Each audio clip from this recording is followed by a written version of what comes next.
अगर आप किसी भी कॉम्पिटेटिव एग्जाम की तैयारी कर रहे हैं तो आप अपनी तैयारी अनअकैडमी प्लस से करिए। PMYT ये डिस्काउंट कोड एंटर करते ही आपको मैक्सिमम डिस्काउंट मिल जाएगा और ये डिस्काउंट कोड पूरे अनअकैडमी पर वैलिड है। किसी भी एग्जाम की अगर आप तैयारी कर रहे हैं PMYT ये डिस्काउंट कोड लगाइए, आपको मैक्सिमम डिस्काउंट मिल जाएगा। हेलो डियर स्टूडेंट, जो लोग भी एसएससी 2022 का कल रिजल्ट आया है 2022 प्री का, उसमें जो लोग असफल हुए हैं, जो लोग फेल हुए हैं, फेल आप बेसिकली नहीं हुए हैं, कुछ रीज़न रहा होगा जिसकी वजह से आपने वहाँ पे अच्छा प्रदर्शन नहीं कर पाया, तो कोई बात नहीं। आज स्टूडेंट हम लोग बात करेंगे उन सभी पॉइंट्स की जो कि एसएससी सीजीएल 2023 में आप कर सकते हो, क्योंकि 2023 का जो डेट है वो ऑलरेडी टेंटेटिव डेट अनाउंस कर दिया गया है। तो उस टेंटेटिव डेट को लेके और हम 2000 सीजीएल के लिए कैसे तैयार हो सकते हैं, 2000 सीजीएल बेसिकली है क्या और जो पैटर्न होने वाला है वो क्या होने वाला है, वो सभी चीज़ों के रूप में यहाँ पे हम बात करेंगे इस वीडियो में। तो वीडियो में लास्ट तक जुड़े रहिएगा और अगर आपने इस चैनल को सब्सक्राइब नहीं किया है तो कर लो, बिकॉज ऑफ इम्पॉर्टेंट नोटिफिकेशन। ये सभी चीज़ें आपको इम्पॉर्टेंट है। यहाँ पे आपको लाइव क्लासेस के साथ साथ बहुत सारी चीज़ें बताई जाती हैं।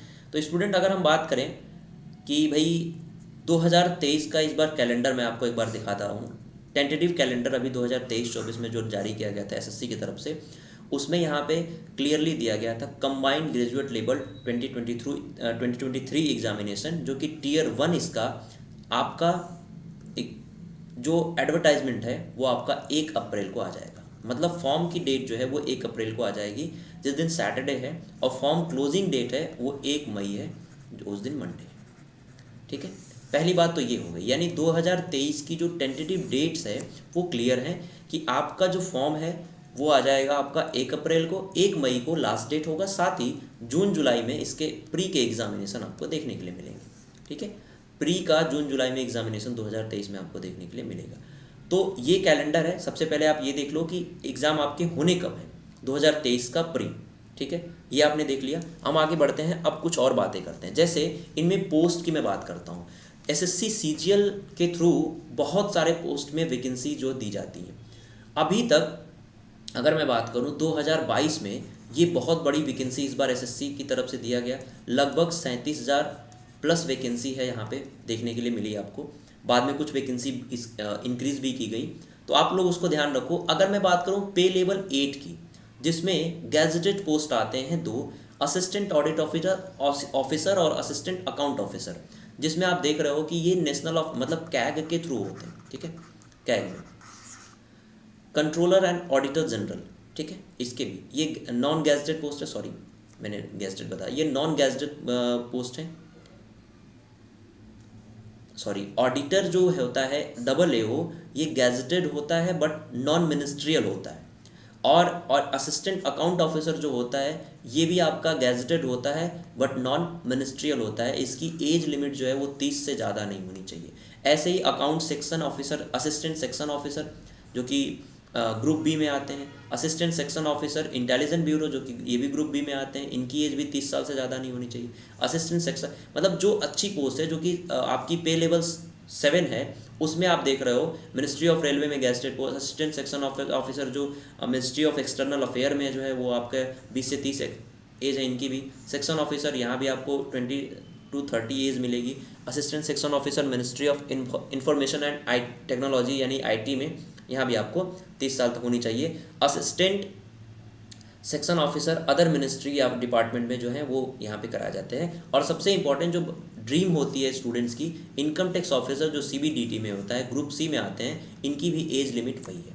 बाकी अगर हम बात करें इंस्पेक्टर जो कि सेंट्रल एक्साइज हैं, इंस्पेक्टर प्रिवेंटिव ऑफिसर हैं, और बाकी इंस्पेक्टर एग्जामिनर हैं, असिस्टेंट इन्फोर्समेंट ऑफिसर है। इस पर मेरा सिलेक्शन हुआ था प्यारे विद्यार्थियों पहली बार असिस्टेंट इन्फोर्समेंट ऑफिसर पे।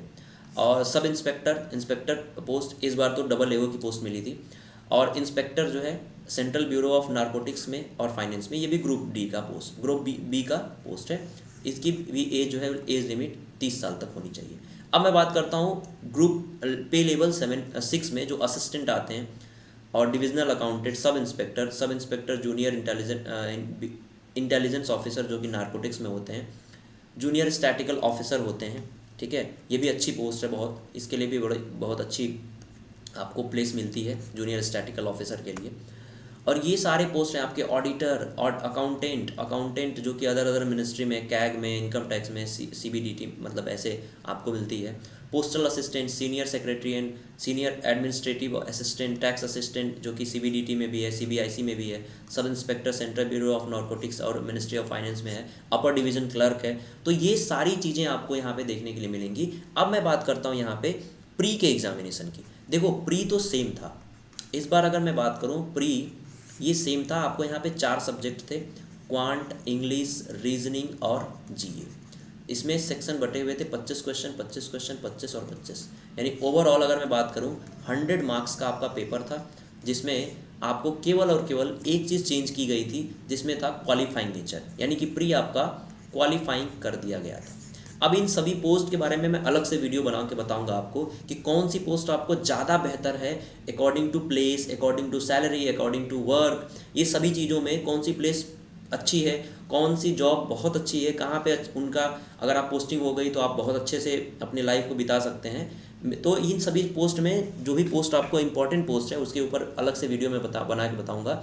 बाकी अभी हम एग्जामिनेशन पैटर्न की बात करते हैं। तो पैटर्न चेंज हुआ था मेंस का, इस बार मेंस का पैटर्न चेंज हुआ था। अगर मैं बात करूं 2021 तक तो ये पैटर्न था, केवल मेंस में आपको मैथ्स और आपको दिखता था इंग्लिश, 2 सब्जेक्ट आपको दिखते थे, दोनों ही 100 क्वेश्चन आते थे, यानी 200 क्वेश्चन आते थे, जिसमें आपको मार्क्स अगर मैं बात करूं तो 400 मार्क्स का एग्जामिनेशन होता था। लेकिन अभी ये जो टियर 2 का एग्जामिनेशन है वो पूरी तरह से चेंज कर दिया गया। पूरी तरह से चेंज की मतलब अब इसमें सेक्शन बढ़ गया।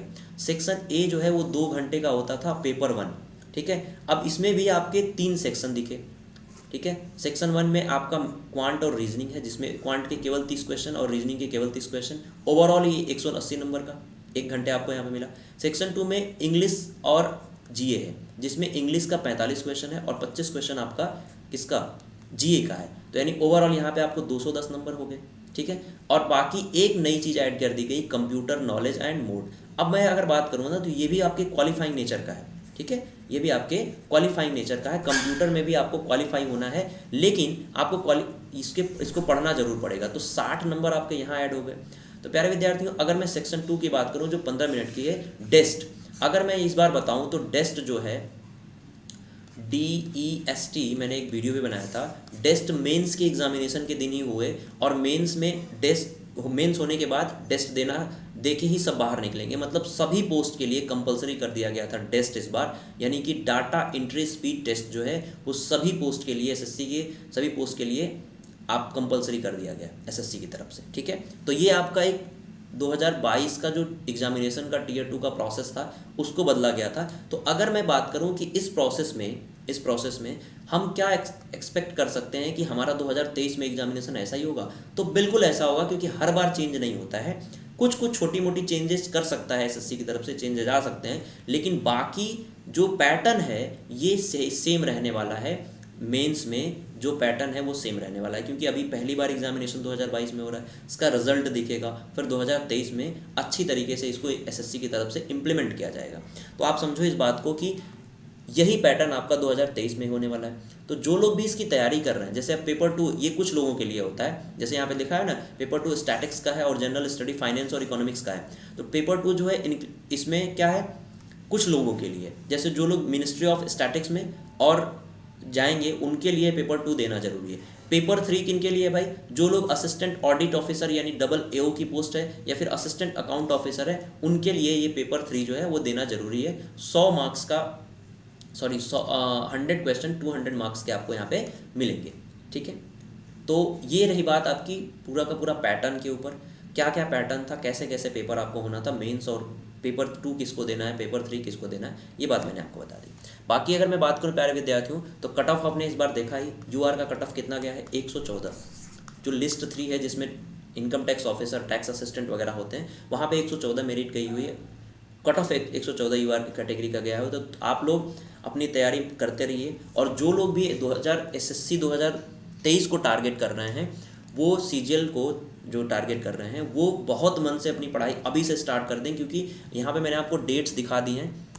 आप देखो यहाँ पे कि 1 अप्रैल को जो है वो आ जाएगा फॉर्म, हो सकता है 1-2 दिन लेट हो, लेकिन टेंटेटिव डेट है तो 1 ही 2 दिन लेट हो सकता है, बाकी ज़्यादा दिन तक लेट नहीं कर सकता एसएससी की तरफ से, क्योंकि फास्ट वर्क हो रहा है, आप देख ही रहे हो। तो 1 2 दिन लेट हो सकता है। अप्रैल में अपडेट आ जाएगा। आपके पास अभी मार्च बचा हुआ है पूरा का पूरा, अप्रैल बचा हुआ है पूरा का पूरा। एग्जामिनेशन आपके जून जुलाई में होंगे, यानी कि मार्च अप्रैल मई, आपके पास 3 महीने का समय है। इन 3 महीनों में जान लगा दो और पूरा का पूरा पैटर्न आप समझ चुके हो, क्या क्या चीज़ें करनी है। बाकी अगर आपको कोई भी प्रॉब्लम है, किसी भी तरीके की कोई भी प्रॉब्लम है, चाहे टेस्ट पेपर से हो, चाहे आपका एग्जामिनेशन से रिलेटेड कोई प्रॉब्लम हो, या फिर अगर आपकी सब्जेक्ट से रिलेटेड कोई प्रॉब्लम हो, तो आप अनअकैडमी से जुड़ सकते हो, अपनी तैयारी यहाँ पे कर सकते हो। PMYT डिस्काउंट कोड यूज़ कर सकते हो सभी कैटेगरी के लिए, ना सिर्फ SSC बल्कि UPSC, state PC, UGC, NET, IIT NEET, सबके लिए, जितनी भी कैटेगरी में अनअकैडमी की तरफ से तैयारी की जाती है। इनका स्टोर बेनिफिट्स मैं आपको बता देता हूँ। यहाँ पे एजुकेटर स्पेसिफिक कोर्सेज होते हैं, बैच स्पेसिफिक कोर्सेज होते हैं, और बाकी टेस्ट सीरीज तो आपको मिलता है, जो कि इंपॉर्टेंट है आपके सभी एग्जामिनेशन के लिए। तो ये बात आप ध्यान रखो। डेली प्रैक्टिस आपको यहाँ पे करने के लिए मिलता है। यहाँ पे एक चीज़ है जिसमें कम्पीट है, कम्पीट में अपने आप को आप टेस्ट कर सकते हो डेली। एक आपका कंपटीटर होगा, आप अपनी नॉलेज टेस्ट कर सकते हो कि आप अपनी तैयारी कितनी कर चुके हो और कितना अभी करना बाकी है। तो प्यारे विद्यार्थियों, आप चाहो तो सब्सक्रिप्शन ले सकते हो और अपनी तैयारी बेहतरीन तरीके से कर सकते हो। तो ये रही पूरी की पूरी जानकारी 2023 से रिलेटेड। जो लोग भी 2023 को एग्जामिनेशन को सीजीएल टारगेट कर रहे हैं, वो ये वीडियो उनके लिए बहुत ज़्यादा इंफॉर्मेटिव होगा। मैं पोस्ट के ऊपर अलग से वीडियो बना दूंगा। बाकी मैंने ओवरऑल पोस्ट की बात करी ली, और हमने बात कर ली ये जो डेट्स हैं, इंपॉर्टेंट डेट्स, और जो आपका पैटर्न रहने वाला है। So thank you so much. कौन कौन से सब्जेक्ट पढ़ने हैं आपको मैंने वही बता दिया। जुड़े रहिए हम लोगों के साथ और अपनी तैयारी करते रहिए। बाय बाय, ध्यान रखिए अपना, और अपने जो मेंस का टारगेट है, जो लोग भी मेंस की तैयारी कर रहे हैं, उनके लिए बेस्ट ऑफ लक।